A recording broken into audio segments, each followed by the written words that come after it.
Бид Райхборны зорилгоор удирдуулсан амьдрал номыг уншиж байгаа. Өнөөдөр залбирлын 7 дахь өдөр. Бүх зүйл оршин байгаа учир нь гэсэн.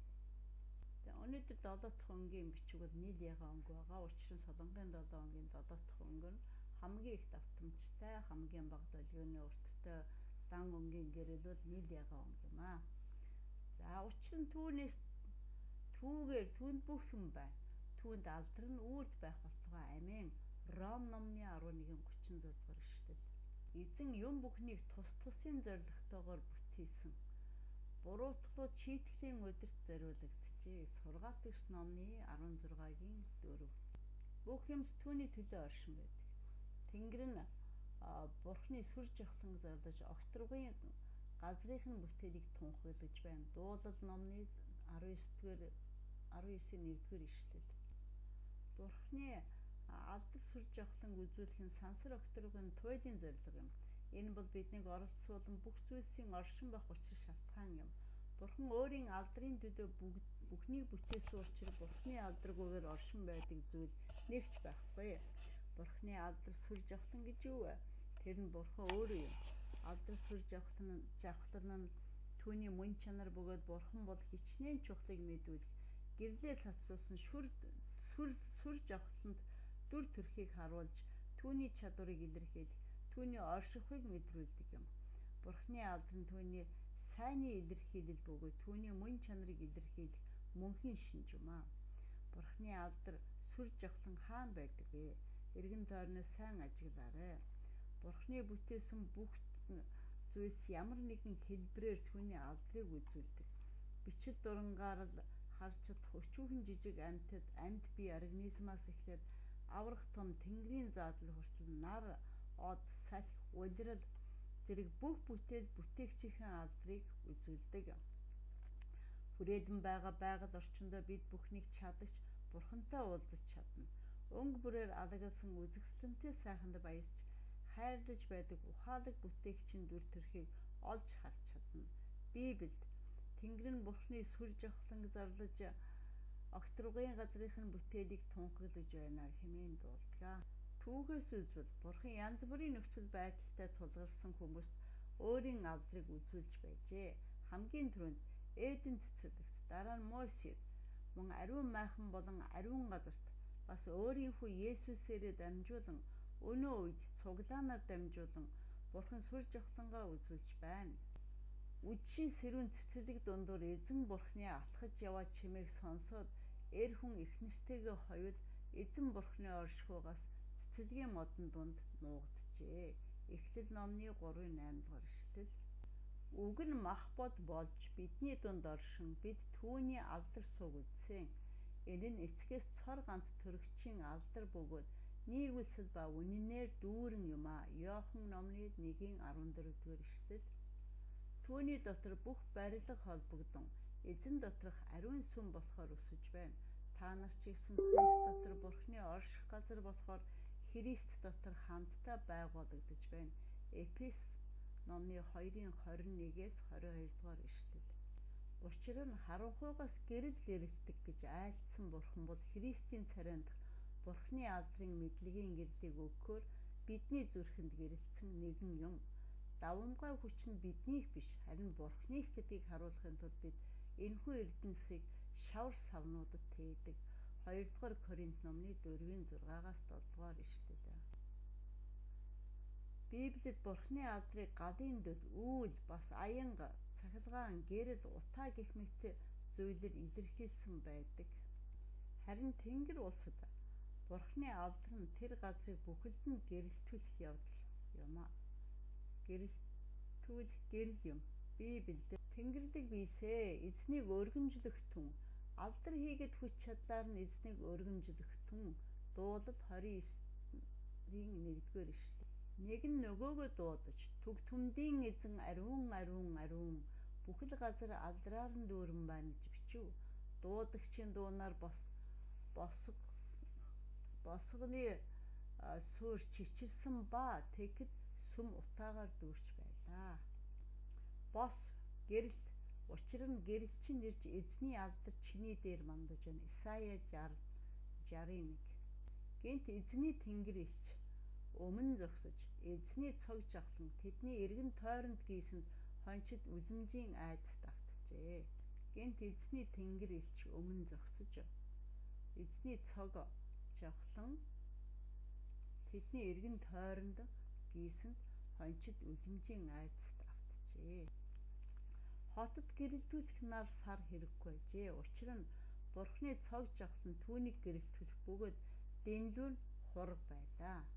Ичлэл номны 23-21-р ишлэл. Бурхны алдар сүр хүчийг Есүс Христ хамгийн сайн илтгэн харуулдаг. Дэлхийн гэрэл болох Есүс Бурхны мөн чанарыг хамгийн сайн тусгаж, түүгээр дамжуулан бид харанхуйн дунд мэдэрч чаддаггүй байсан Бурхны оршихуйг сайн мэдэх болсон юм аа. Библиэд хүүн бол түүний цог жавхлангийн гэрэлгээгээ түүний мөн чанарын бодит илрэл ба эрх мэдлийнх нь үгээр бүгдийг барьдаг болоё. Тэрээр нүглийн арьсгалыг гүйцээгээд өндөр байвч сүр жавхлантын баруун гарт заларчээ. Еврей номны 1-3 ишлэл.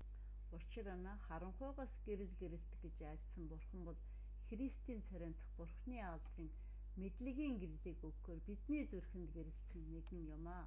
2-р Коринт номны 4-6 ишлэл. Өөрөөр хэлбэл Есүс бидэнд Бурхны алдрыг зөвөр ойлгуулахын тулд энэ дэлхийд ирсэн бөгөөд үүний талаар Библиэд хэлэхдээ харин чамтай удахгүй уулзна гэдэгт найдаж байна. Бид нүүр нүрээрээ учран ярилцах болно. Иохан 1:14. Үг нь махан бий болж бидний дунд оршин бид түүний алдрыг харцгаасан. Энэ нь эцгийн цор ганц хүүгийн алдар бөгөөд нийгүүлсэл ба үнэнээр дүүрэн байсан юм аа. Бурхан бол Бурхан учраас тэрээр алдраа дүүрэн Бурхан байв. Алдар сүр хүч нь Бурхны мөн чанар бөгөөд нарыг улам хурц гэрэлтүүлэхийн тулд хэнч юу ч нэмж чадахгүйтэй адил Бурхны алдар дээр нэмэх зүйл байхгүй.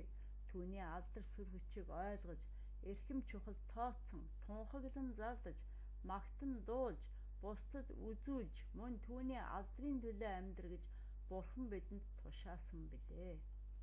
Түүний яруу алдрыг үндэстнүүдэд тунхаглаж, түүний гайхамшигт үйлсийг бүх ард түмэнд ярих тун Шаштрын дээд номны 16-24 ишлэл. Тэнгэрлэг биесээ эзнийг өргөмжлөх тун, алдар хийгээд хүч чадлаар нь эзнийг өргөмжлөх тун. Дуулал номны 29-1 ишлэл. Эзний хуулийг тэрээр багтаж, энэ хуулийг өдөр шөнөгүй бясалгана. Дуулал номны 66-2 ишлэл. Ард түмэн ургуудаа эзэнд өргөх тун, эзэнд яруу алдар хүч чадлыг өргөх тун. Дуулал номны 96 хэсгийн 7 ишлэл. Харин бид бүгд бүтээлэггүй нүрээрээ эзний алдрын тусгалыг тольдох мэт хараад түүний дүрд сүнс болох эзнээр алдраас алдарт өөрчлөгддөг. 2-р Коринт номны 3-18 ишлэл. Библиэд ингэж бичжээ: бидний эзэн ба Бурхан минь та алдар хүндэтгэл хүчийг авах зохистой. Учир нь та бүх юмсыг бүтээсэн билээ. Таны хүслийн улмаас тэдгээр нь оршсон бөгөөд бүтээгдсэн юм аа. Илчлэл номны 4-11 ишлэл. Бүх бүтээл дундаас хоёр нь л Бурханд алдрыг өргөж чадаагүй бөгөөд тэр нь завхарсан тэнгэр элч муу ёрын сүнс болон хүн төрлөختив. Бүх гэм нүглийн үндэс нь бидний их үндэс болсон Бурханд алдрыг өргөж чадахгүй. Харин Бурханаас өөр зүйлийг хайрладагт оршин. Бурханд алдрыг өргөхөөс татгалзах нь балдан тэрслүү байдал бөгөөд сатан өөрөө бузар муу учраас биднийг мөн тийм болгож байдаг. Бид бүгд Бурханы алдрын төлөө биш, өөрсдийн алдрын төлөө янз бүрээр амьдарч ирсэн учраас Библиэд бүгд нүгэл үйлснээрээ Бурханы алдар сууд хүрдгээ авч Христ Есүсийн золилтоор дамжин Бурханы нийгүүлсээр үнгүй зөвтгөгднө. Ром номны 3-23 ишлэл бичжээ. Бидний дундаас хинч Бурханд зохистой хэмжээгээр алдрыг өргөж чадаагүй бөгөөд энэ нь бидний хийдэг хамгийн том алдаа төдийгүй хамгийн том гэм нүгэл болно. Харин Бурханы алдрын төлөө амьдрах нь бидний амьдралдаа хийж чадах хамгийн чухал ажил мөн. Тиймээс ч Бурхан бидэнд миний нэрээр дуудагдсан хүмүүрийг авчир, алдрынхын төлөө би түүнийг бүтээсэн. Би түүнийг бий болгож хэлбэржүүлсэн гэжээ. Исая 43:7. Бид Бурханы алдрыг өргөж амьдрах нь бидний амьдралын туйлын зорилт болох ёстой. Бурханд хэрхэн алдрыг өргөх вэ? Есүс хий гэж надад өгсөн ажлыг тэр гүйцэтгэн би таныг газар дээр алдаршуулав. Иохан номны 17:4 гэж хэлжээ. Есүс энэ газар дэлхий дээр өөрийн зорилгыг биелүүлснээр Бурханыг алдаршуулав. Бид ч үүний адил Бурханд алдрыг өргөж чадна. Яагаад гэвэл бүтээл нь бүтээгдсэн зорилгоо гүйцэлдүүлснээр Бурханыг алдаршуулах болно. Шоргоолж хүртэл бүтээгдсэн зорилгоо гүйцэлдүүлбэл Бурханд алдрыг өргөж чадна. Бурханы алдрын төлөө амьдрах нь бидний амьдралдаа хийж чадах хамгийн чухал ажил мөн. Бурхан шоргоолжийг шоргоолж болгон хүн биднийг хүн болгон бүтээсэн. Тиймээс ч нэрт хамблам ариун Ирионес Бурханд алдрыг өргөх нь хүн төрлөختний хамгийн төгс төгөлдөр амьдралын хэлбэр юм гэж хэлжээ. Янз бүрийн аргаар Бурханд алдрыг өргөж болох боловч хураангуйл бол бидний амьдралд хандсан Бурханы 5 зорилгоор хэрэгжиж болно. Тус ном бүхэлдээ энэ талаар тодорхой өгүүлэх боловч ерөнхий утга санааг дурдахыг хүслээ. За мөргөлөөр бид Бурханыг алдаршуул. Мөргөл бол Бурханы өмнө бидний хүлээсэн хариуцлага юм. Бурхан өөрт нь мөргөл өргөхөд дуртай байдаг. Луис түүнийг магтандуулж бидэнд тушаасан бөгөөд Бурхан биднийг өөрийгөө хөгжиж хэлсэн гэсэн.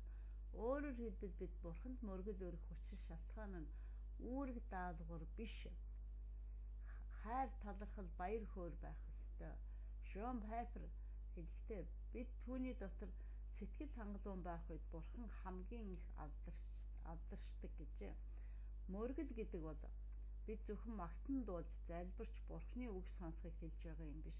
Харин Бурханыг хайрлаж баярлуулж түүний зорилгын төлөө хэрэглэгдэхээр түүнд амьдралаа өргөхийг хэлдэг. Бидний амьдрал Бурханы алдрын төлөө хэрэглэгдэх үед бидний хийж байгаа бүх үйл мөргөл болно. Библиэд ингэж хэлжээ. Өөрийн биеэ Бурханы алдарт зохистойгоор хэрэглэх тун Ром номны 6:13. Бусад итгэгч нарыг хайрласнаар бид Бурханыг алдаршуулна. Бид дахин төрөх тэр агшинд Бурханы гэр бүлийнхнийг хайрлахад суралцах явдал юм. Иохан бид ах дүүсээ хайрладаг учраас үхлээр амь руу шилжснээ мэднэ. Үл хайрлагч нь үхлийн дотор байна. 1-р Иохан 3:14 гэж хэлсэн бөгөөд Паул тиймээс мөн Христ та нарыг Бурханы алдрын төлөө хүлээн авсны адил бие биеэ хүлээж авах тун Ром 15:7 ишлэл гэж бидний хооронд байх ёстой хайрын талаар илэрхийлжээ. Энэ газар дэлхий дээр бидний хийх ёстой хоёр чухал хариуцлага бол Бурханы адил хайрлах аргад суралцах явдал юм аа. Учир нь Бурхан хайр бөгөөд түүнийг алдаршуулдаг. Есүс Библиэр дамжуулан бидэнд би танаас бие биеэ хайрлах тун би та нарыг яаж хайрласны адил та нар мөн бие биеэ хайрлах тун гэсэн шин тушаал өгч байна. Хэрв та нар бие биеэ хайрлах юм бол үүгээр чинь бүх хүн та нарыг миний шавнаар мөн гэдгийг мэдэх болно гэж хэллээ. Иохан 13:34-35 дугаар ишлэл.